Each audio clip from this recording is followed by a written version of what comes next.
ending dari pertemuan kita pada malam hari ini, saya ingin mengajak ayah bunda, sebagaimana kita perhatikan sahabat yang dibersamai Rasulullah itu belajar tentang kehidupan bersama Rasulullah itu 22 tahun, 2 bulan, 20 hari. Saya ulangi, 22 tahun, 2 bulan, 20 hari. Itulah lama waktunya Rasul para sahabat mempelajari Al-Quran. Dan itu yang akhirnya menjadi peta untuk menuju kebahagiaan yang abadi, yaitu surga, Jannatul Firdaus.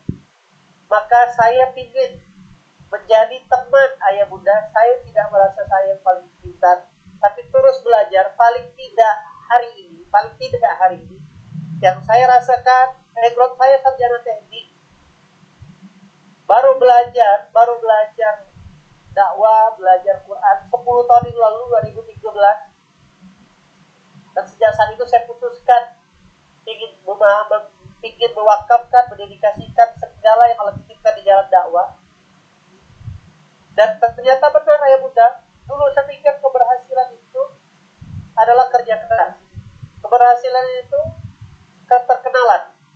Saya sempat ingin jadi vokalis band. Keberhasilan itu kaya raya. Keberhasilan itu punya tahta, punya jabatan. Begitulah dulu mindset saya, cara berpikirnya. Ketika saya ingin punya harta, maka saya habiskan waktu kerja keras. Ketika saya ingin terkenal, saya habiskan waktu untuk berkreasi, cari panggung-panggung agar dikenal banyak orang. Salah satu cara dari segi musik, ya kan, seperti itu. Ternyata perjalanan dan perencanaan itu justru yang membuat saya babak belur. Perjalanan menuju kekayaan, membangun bisnis, justru bisnis itulah yang membuat diri hidup saya hancur lebur, membuat saya terjebak utang, membuat saya berantakan. Nah, jadi ternyata niat saja nggak cukup ayah bunda. Niat saja nggak cukup. Saya yakin sebagian dari antara Anda ada orang-orang yang memang niatnya ingin jadi orang baik, ingin pahlawan buat keluarga, ingin memberikan sesuatu yang terbaik buat pasangan, buat anak. Tapi kenapa perjalanan ingin memberikan sesuatu terbaik itu justru membuat kita hari ini jadi susah? Gitu? Ada yang ngalamin? Ada yang ngalamin gara-gara bisnis, gara-gara usaha, akhirnya malah disibukkan cicil utang. Sekarang ada? Jangan angkat tangan. Cukup dalam hati. Oke. Maka Bapak Ibu sama dengan saya berarti. Oke. Kenapa saya merasakan demikian? Oke, saya sharekan ayatnya. Ayah bunda buka surah Al-Furqan ayat ke-25. Surah Al-Furqan surah 25 ayat dari ayat 26, dari ayat 27, 27. Oke. Nah, ayah bunda bisa perhatikan di situ, itu ketutup sama itu ya. Nah,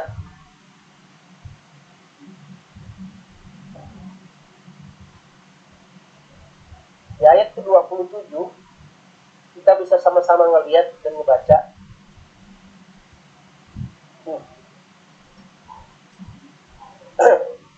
Allah sampaikan di situ, dan ingatlah pada hari ketika orang-orang zalim menggigit kedua jarinya, menyesali perbuatannya, dan seraya berkata, nampak nggak ayatnya? Ayatnya apa dah? Nampak ya? Oke.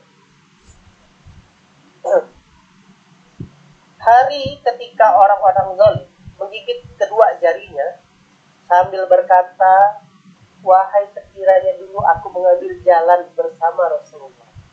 Ini ayat tentang penyesalan hidup, di mana orang-orang zalim menyesali bahwasanya dia sedang mengalami kesusahan. Kenapa? karena salah pilih jalan, salah pilih teman, salah nongkrong, salah menghabiskan energi. Lalu di ayat 28-nya, ya wailata laitani lam attakhid fulanan khalila. Wahai celakalah aku, sekiranya dulu aku tidak jadikan si fulan itu teman qaribku, kata dia. Kenapa? Laqad adallani an zikri ba'da idja'ani. Karena dia telah menyesatkan aku dari peringatan Al-Quran. Dan ketika Al-Quran itu telah datang kepadaku, dan setan memang pengkhianat manusia. Kenapa? Apa yang membuat orang ini menyesal? Apa yang membuat orang ini jadi kesusahan? Karena dia salah pilih jalan. Jalan yang dia pilih adalah berdasarkan ketetapan di kepalanya dia, di akalnya dia. Dia bercita-cita ingin jadi A, B, C, D.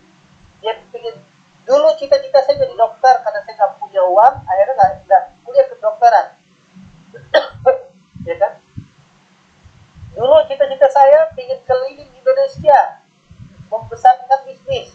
Justru perjalanan itulah yang membuat saya akhirnya jadi babak belur. Satu yang harus ayah bunda pahami, ada orang-orang yang menyesal. Kenapa menyesal? Salah pilih jalan.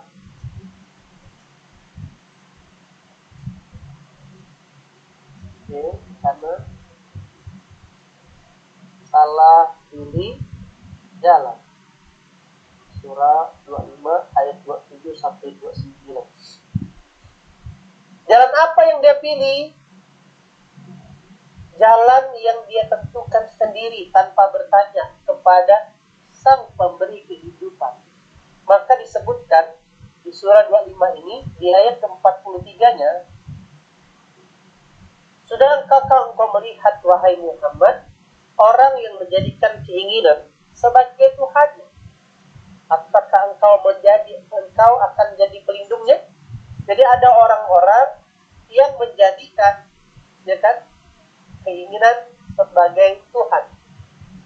Dan senada ayat ini Allah terangkan ulang di surah 25, tadi 25 43. Ini surah 45 ayat 23. Pernahkah kau lihat orang menjadikan hawa nafsu sebagai Tuhannya, dan Allah membiarkan dia sesat dengan sepengetahuannya. Dan Allah telah mengunci pendengaran dan hatinya serta meletakkan tutup atas penglihatannya.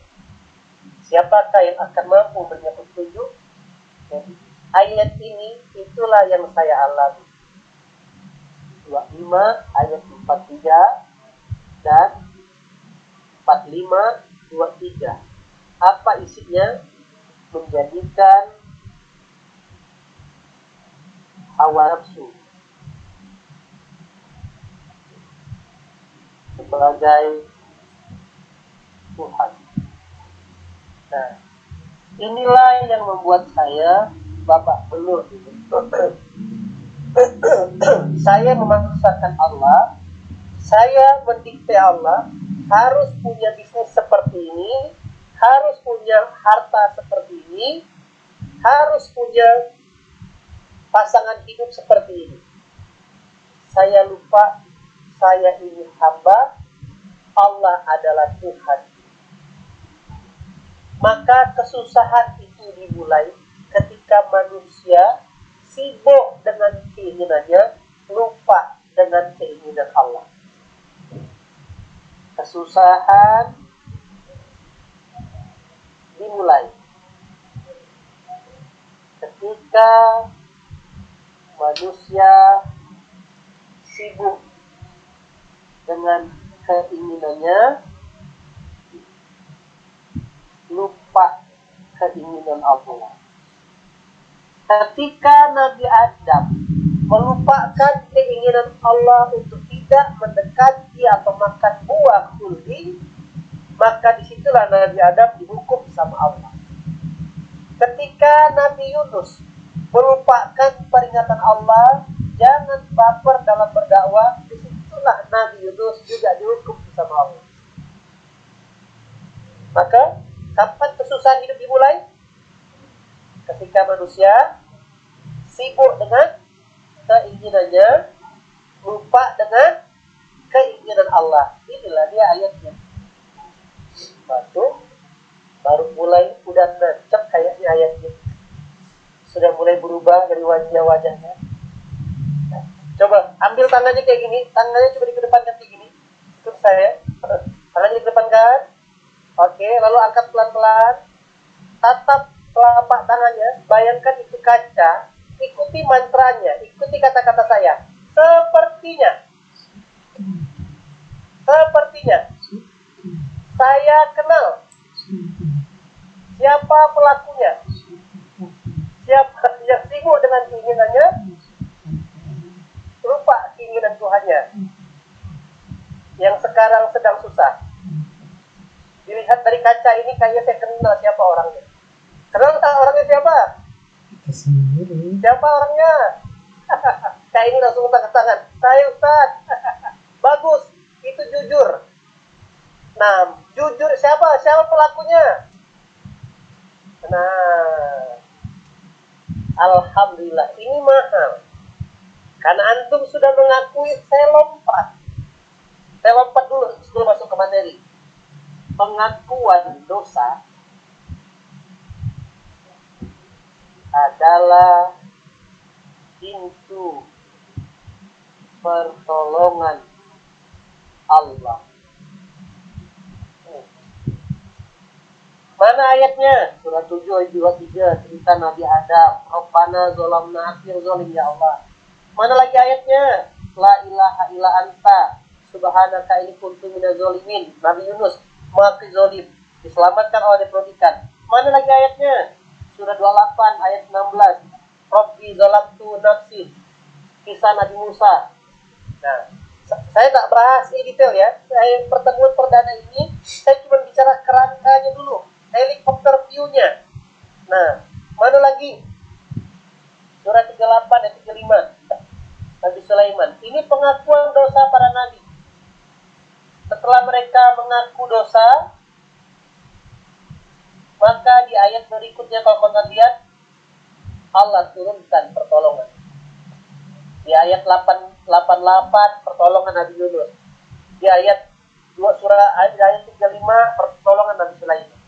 Nah, untung. Jadi selamat yang tadi sadar, saya Ustaz, saya yang sibuk dengan keinginan saya, lupa keinginan Allah. Oke? Semoga pulang ini, habis Jumat malam hari ini, ada keajaiban yang Allah datangkan dalam hidup kawan-kawan. Amin Allahumma amin. Oke? Lanjut? Lanjut tak? Lanjut apa cukup?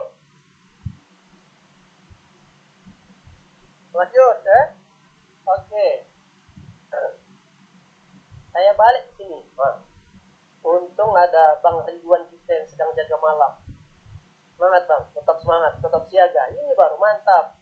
Kalau Ustadz masuk surga udah biasa. Ini tentara, polisi masuk surga, satpam masuk surga. Itu luar biasa.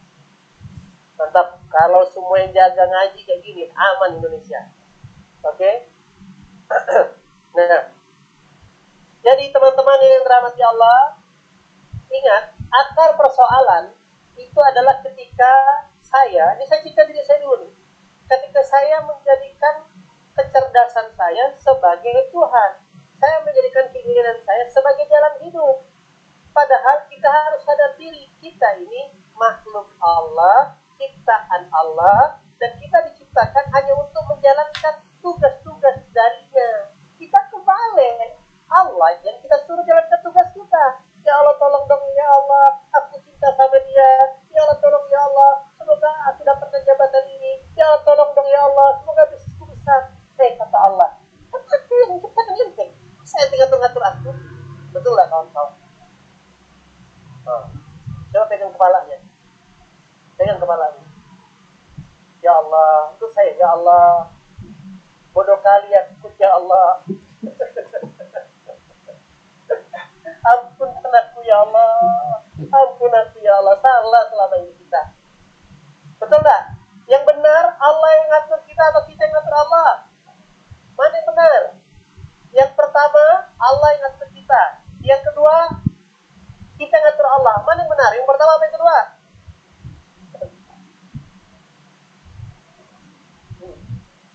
Allah yang ngatur kita, kawan-kawan.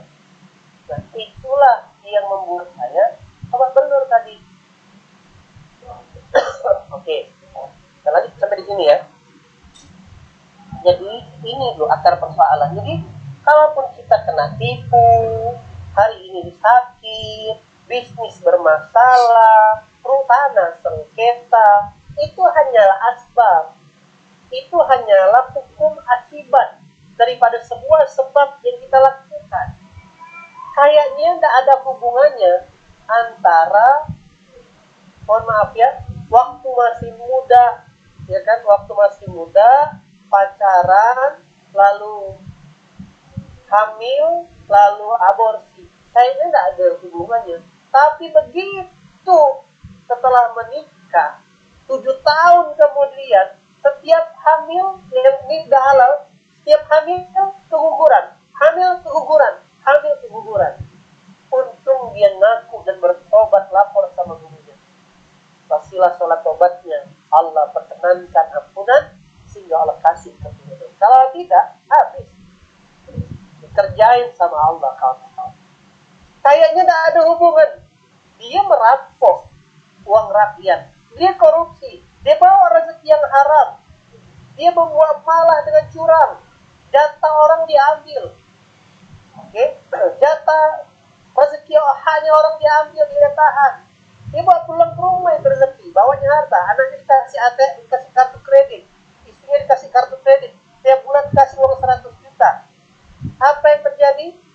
Bapaknya kelihatannya keren, anaknya kena narkoba. Sepertinya tidak ada hubungan dalam bab realitas. Tapi wahai ingat saudara, semua dalam genggaman itu kata Allah, Allahu la ilaha wal hayyul qayyum.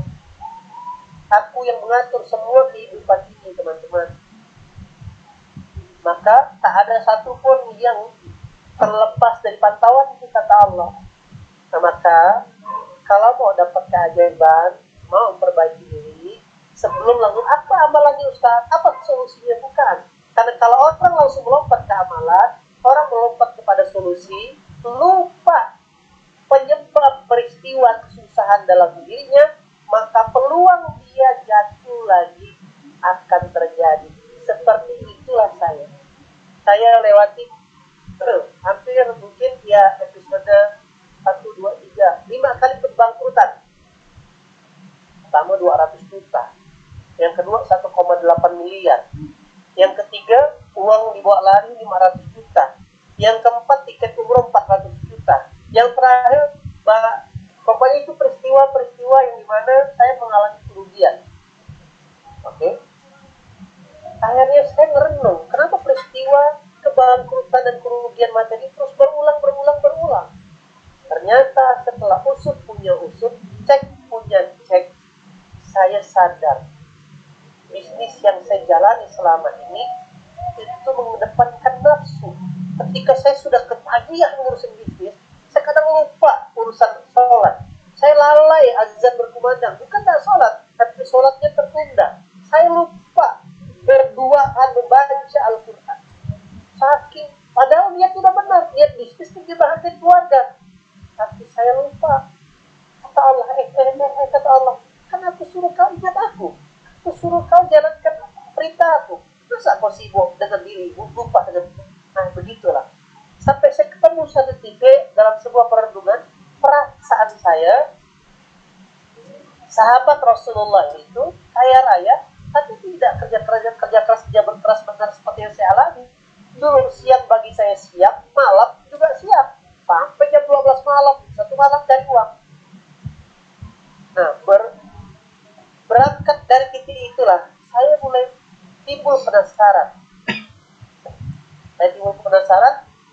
Di mana saya harus belajar tentang ilmu kehidupan. Untungnya, saya diajak sama guru saya, sama sahabat saya dulu, yang Lukmanul Hakim, hadir di sebuah seminar. Dari seminar itu saya jumpai sebuah ayat Al-Quran. Inilah menjadi titik balik kehidupan saya, ayah bunda. Apa titik baliknya? Ayat ini, karena saya orangnya rasional, orang teknikal, jadi pembicaranya ustadznya mengatakan, karena saya dulu tidak terlalu nyaman dengan kajian di masjid gitu ya, saking mungkin hati rusak gitu ya. Karena senangnya seminar motivasi, kebetulan seminar Qurannya di gedung, di hall ballroom. Akhirnya ayat pas saya masuk tiba-tiba ayat dibahas. Kata pembicaranya, bahai jemaah sekalian, hidup ini harus ikuti apa yang Allah mau. Selama ini banyak orang berpikir, tidak apa-apa pengusaha, tidak apa-apa bisnis, yang penting jangan lupa ibadah. Misalkan ayah Dodi punya anak atau punya anak, ayah Dodi telepon, nah, apa kabar nah, kamu kuliahnya gimana? Baik, baik lah, baik ayah. Ya udah rajin-rajin belajar ya nah. Yang penting jangan lupa sholat. Sering nggak kita dengar percakapan seperti itu? Sering kan? Gimana bisnisnya? Kata Bunda Ana, telepon anaknya. Gimana bisnis Bunda? Kerjaan Bunda? Baik Bun, baik Ma. Yaudah, yang penting kau jangan lupa sembahyang ya nak. Begitulah deh. Seolah-olah yang penting itu urusan bisnis, urusan belajar kuliah, urusan kerjaan. Tapi yang penting jangan lupa sembahyang. Oke, kita lupa di ayat ke-77 ini. Kalau tegaskan, yang harus dikejar itu urusan akhirat dulu. Carilah pahala negeri akhirat yang telah aku anugerahkan, yang telah dianugerahkan Allah kepadamu. Baru jangan lupakan bagian duniamu. Kita terbalik, urusan dunia kita kejar, yang penting jangan lupa akhirat. Karena terbalik itulah hidup kita juga terbalik, kawan-kawan. Nah, begitu saya bangkrut sampai 5 kali tadi. Akhirnya saya putuskan, saya mulai jatuh cinta dan penasaran dengan Al-Quran. Mulai penasaran dengan Al-Quran. Dan ketika mulai penasaran dengan Al-Quran, itulah sejak 2013 saya belajar. Maka ayah muda yang bernama Allah, ayah muda yang hari-hari ini dipilih tetap putih bahagia, bukan karena ayah muda tak kerja keras. Oke, bukan karena ayah muda tidak cerdas. Masih bergema suaranya? Aman ya? Oke. Bukan karena tidak kerja keras, melainkan kita tak paham aturan dari Tuhan kita. Itu persoalannya. Tuhan kita bilang jangan dekati zina, lagi kita bela-belain cari hiburan ke karaoke. Tuhan kita bilang bangun malam, ya kan? Di surah Al-Muzammil, ya ayyuhal muzammil qumil laila illa qalila. Kita bangun malam kewajahannya pertandingan sepak bola. Tuhan kita bilang kalau infakkan harta terbaik, tapi saya ikut kebanyakan manusia punya harta justru disimpan, ditabung, ditumpuk-tumpuk. Nah dulu saya seperti itu, karena kitab kehidupan saya adalah kitab motivasi, kitab bisnis. Makanya sebagaimana ayat awal yang saya sampaikan surah Al-Furqan tadi, jawaban terbesar persoalan yang hadir dalam kehidupan yang saya jalani waktu itu adalah saya tak mengikuti jalannya Rasulullah. Apa jalan Rasulullah? Jalan Al-Quran. Itu kenapa Rasulullah menyampaikan di surah Al-Furqan ayat 30, ini kesedihan Rasul, lanjutan daripada ayat pertama di awal tadi. Kesedihan Rasulullah di mana Rasulullah berkata, ya Rabbi, itu sedih banget Rasulullah. Inna qaumi takhadhu hadzal Qur'ana mahjura. Sesungguhnya kaumku telah menjadikan Quran diabaikan. Orang tak mau belajar Al-Quran. Kalaupun sudah belajar membaca, tak mau belajar memahami. Kalaupun sudah tahu paham, tak mau praktek. Kalaupun sudah praktek, dia tak mau perjuangkan. Dia ingin masuk surga sendirian. Dia pikir surga yang luas itu enak buat sendirian, tidak. Satu lebih banyaknya, tambah lagi dari video sidang dari ayah bunda lihat, 71% rakyat Indonesia tidak bisa baca Quran. Kita sudah jarang melihat sebagaimana pemandangan dahulu, masjid-masjid penuh dengan ramai TPA. Kini banyak masjid dengan bangunan kubah yang begitu mahal, tapi jemaahnya cuma satu saf. Habis sholat semua pada bubaran, tak lagi kita dengarkan langsung ayat Quran. Dulu dari maghrib ke isya, ramai sekali orang suara tikar di mana-mana tentang mengaji, tapi sudah jarang. Orang sudah sibuk dengan sinetron, sibuk dengan pekerjaan, sibuk dengan live TikToknya, sibuk dengan jualannya, sibuk dengan film Netflix dan sebagainya. Inilah yang Allah Rasulullah sebutkan, wa kaumku telah menjadikan Quran diabaikan. Dan kalau kita menjadikan Quran diabaikan, ayah bunda rahmati Allah, dipastikan kitalah orang kalah berikutnya. Nah, di mana Allah sudah sebutkan di surat Toha ayat 124.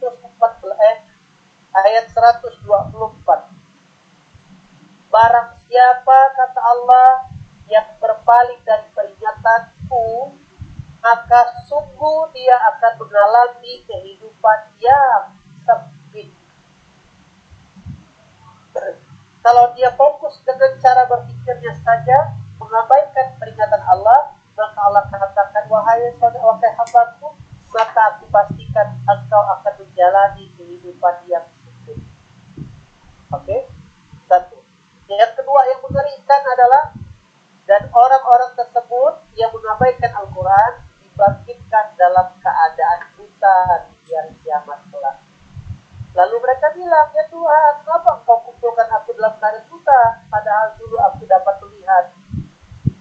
Demikianlah dulu datang kepadamu ayat-ayatku, Al-Quranku, dan kamu mengabaikannya, wahai hambaku, maka hari ini kamu diabaikan. Alhamdulillah. Sebelum kiamat, sebelum diabaikan Allah di akhirat nanti, bukti Allah mengabaikan kita hari ini adalah dicabutnya ketenangan, disisakan kesedihan, kesusahan. Tapi kabar baiknya, ayah bunda rahmati Allah, ini belum berakhir, masih ada kesempatan.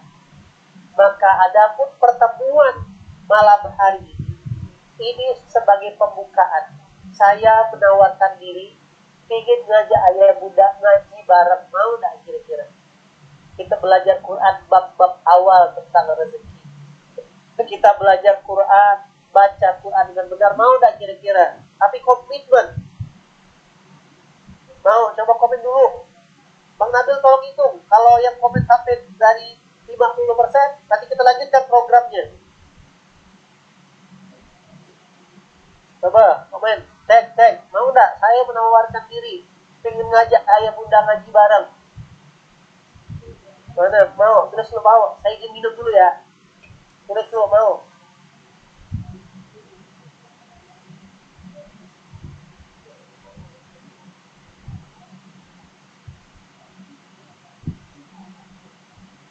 Terus lu mau?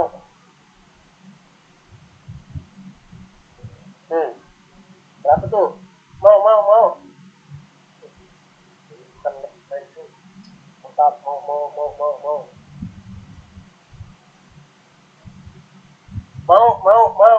Oke? Sepertinya sudah 3.000 orang yang komen mau. Amin. Semoga ini jadi jalan untuk kita kumpul di surganya Allah. Jadi saksi. Oke? Baik. Insyaallah. Amin. Oh, 72%. Berapa persen nih? Udah 110% kah? Oke, apakah masih ada? Masih ada yang komen mau? Atau sudah selesai? Amin, Allahumma amin. Baik, ayah bunda rahmati Allah, saya mau sampaikan tadi saya babak belur karena salah pilih jalan. Saya babak belur karena tidak mengikuti aturan Allah. Saya babak belur karena sibuk dengan keinginan saya. Udah, bukan karena salah, nggak ngerti marketing, bukan karena nggak jago dalam bekerja keras, ngulang-ngulang, enggak. Nah, saya tidak mau ayah bunda mengalami episode itu. Kalaupun mungkin sudah ada yang terlanjur, ayo sama-sama kita gerak bareng-bareng. Karena Allah kita maha pengampun, Allah kita maha penyayang, Allah kita bisa merubah sesuatu yang tidak baik jadi baik. Yang ngomong sudah melewati, dan saya ingin jadi tour guide-nya ya bunda. Ingin ngajak, genggaman tangan bareng-bareng, yuk kita maju. Jadi adapun program Hijrah Peduli, program sidak, ICH, itu adalah awal persaudaraan kita. Tapi goal sesungguhnya bukan sedekahnya ayah bunda besok, bukan. Saya sebenarnya mengimani ayah bunda tidak berinfak pun, Allah akan tetap kasih makan untuk anak yatim. Allah akan tetap jadikan itu masjid. Allah akan tetap kasih kecukupan guru-gurunya. Oke? Tapi yang saya ingin ngajak ayah bunda adalah mari kita ngupgrade diri, ya kan? Bukan hanya senang berbagi, tapi juga senang mengaji. Ketika mengajinya menjadi berlebih, energi mengajinya makin besar, maka insya Allah rezekinya makin besar. Rezekinya makin besar juga potensi berbagi dan kebermanfaatannya. Amin Allah amin. Nah, maka nanti setelah malam hari ini, nanti di grup WhatsApp ayah bunda yang dipandu sama ustazah-ustazahnya, CS-CS-nya, akan dibikinkan kontrak belajar. Oke? Nah, dalam rangka sebagai penutup sebelum tanya jawab, saya langsung melompat dulu. Artinya sebenarnya ini materi keempat, pertemuan keempat nanti dari program Scale Up Rezeki ini. Tetapi kalau nunggu keempat baru praktek, sayang. Mana tahu dalam 1 bulan ini sudah dapat pertolongan Allah. Maka sebagai penutup materi malam hari ini, jadi saya coba resume ya. Babak belurnya saya karena salah pilih jalan. Ini ayatnya. Kenapa salah pilih jalan? Karena yang dijadikan hawa nafsunya, yang dijadikan Tuhannya adalah hawa nafsu. Sehingga apa yang terjadi?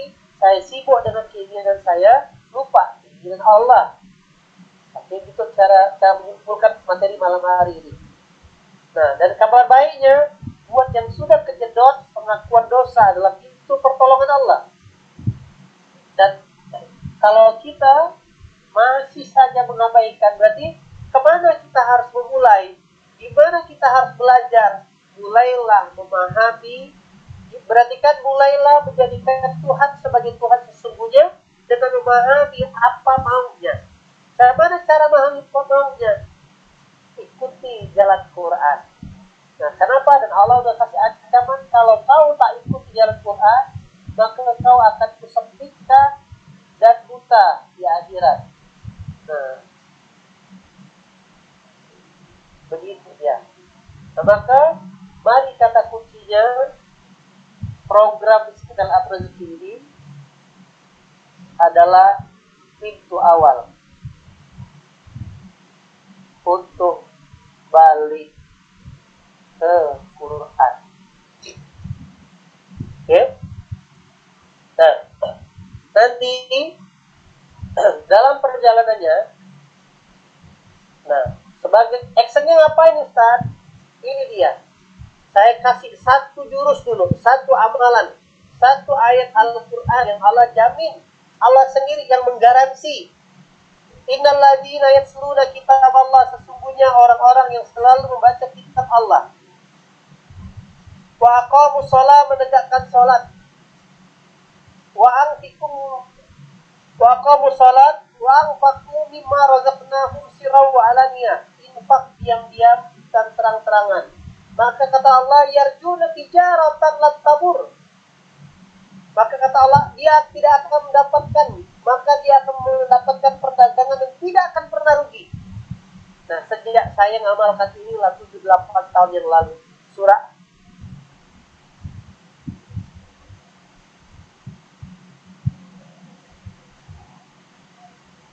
dahsyat ini, Al-Quran, sholat, dan infak.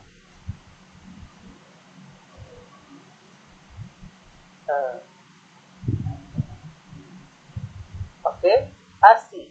Disinilah saya mengalami keberuntungan setiap saat. Bisa punya saudara di seluruh Indonesia. Allah amanahkan mengurus masjid. Allah takdirkan hari ini bisa setiap pekan keliling Indonesia yang menjadi cita-cita saya. Hampir setiap pekan Allah izinkan buka rumah Quran. Dan inilah kehidupan sesungguhnya. Nah, dan saya ingin ngajak ayah bunda juga mempersiapkan itu nantinya. Nah, maka ayah bunda sudah semangat infak. Alhamdulillah, terima kasih. Tapi itu saja belum cukup. Infaknya namanya inspiring. Infak setiap hari, kalau bisa sering-sering. Nah, apa-apa walaupun cuma 5.000, cuma 10, cuma 2.000, tapi sering. Dan manfaatkan untuk salat subuh. Itu rumusnya, inspiring. Yang kedua, sholat STW, sholat tepat waktu. Sholat tepat waktu. Oke. Yang ketiga, balik ke atas, Al-Quran. One day, one juice. Nah, maka setelah ini, ya kan, kita akan bikin program di grup WhatsApp-nya masing-masing sesuai dengan CS-nya untuk bisa one day one juice yang akhirnya kita saling mendoakan seluruh Indonesia. Mau? Siap? Oke. Yang kedua, kita akan sama-sama saling mengingatkan untuk menghidupkan sholat sunnahnya. Jadi, walaupun kita berjarak, ternyata untuk belajar Quran itu tidak mesti pondok pesantren. Nah, kita gunakanlah kemajuan teknologi ini untuk saling mengingatkan, untuk saling menguatkan, untuk saling menjaga, begitulah. Nah, saya sekali lagi terima kasih ayah bunda sudah percaya karena hartanya infaknya ke gerakan besar sidang, baik itu di rumah hijrah maupun di pondok digital. Nah, maka tugas saya sekarang bersama tim ingin ngajak ayah bunda memperbaiki kepahaman, kan? Jadi kenapa saya minta one day one juice? Karena Quran itu hidup. Kepahaman akan Quran diberikan sama Allah seiring kedekatan kita dengan Quran. Saya ulangi, kepahaman dengan Quran itu diberikan sama Allah seiring dengan kedekatan kita dengan Quran. Nah, makin intens kita, makin dekat sama Quran, maka Allah wujudkan kepahaman itu. Begitu aja. Nah, ini lifestyle kita. Ini ibaratkan core dasar daripada keluarga besar Ismijaya. Stylenya Asia, Al-Quran sholat infak. Nah, bagaimana tahapannya? Insya Allah, kalau tidak Rabu atau Kamis depan, kita akan kumpul lagi, untuk membahas satu persatu, tahap demi tahap, untuk belajar bersama tentang memahami hidup di jalan Allah bersama Al-Quran. Insya Allah, hidup bersama Al-Quran akan mendatangkan keberkahan dan kebahagiaan. Hidup menjauhi Quran akan datangkan kesempitan dan dibangkitkan dalam keadaan buta. Tuhan kita adalah Allah, bukan keinginan. Nah, dan tidak ada waktu yang tepat untuk mulai belajar. Luangkan waktu untuk belajar Al-Quran. Jangan tunggu waktu luang buat belajar. Karena kematian tidak menunggu kita tua. Kematian datang kapanpun. Semoga Allah catat sebagai jalan hijrah kita. Sungguh-sungguh di hadapan Allah. Oke? Dan nanti ke depannya, insya Allah, kalau grup ini, keluarga besar serius belajar, saya udah bilang sama tim Sidang, tim Pondok Digital sama Rumah Hijrah, kita akan buat kopdar-kopdar setiap kota. Maka setelah ini, mohon pendataan kotanya.